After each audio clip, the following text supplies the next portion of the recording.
建築物，亦有繁盛嘅市區。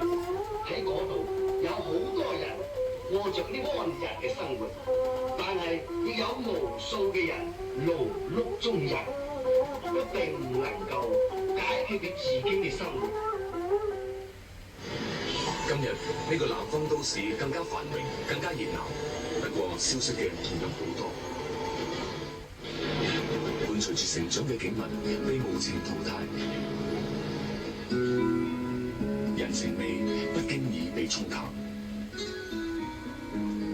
大事敵不過時間洪流，而被迫慢慢吞噬。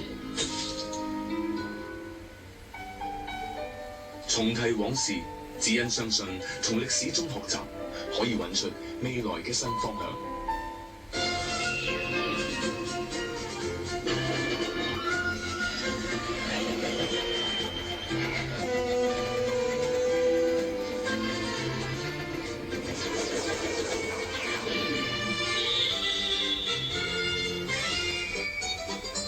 人群熙來攘往，不負道中上班一族充滿幹勁。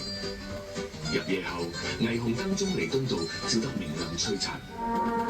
1967嘅香港似乎好美好，但係有人話1967年香港嘅天空係灰色嘅，因為呢年經歷咗一場前所未有嘅動亂。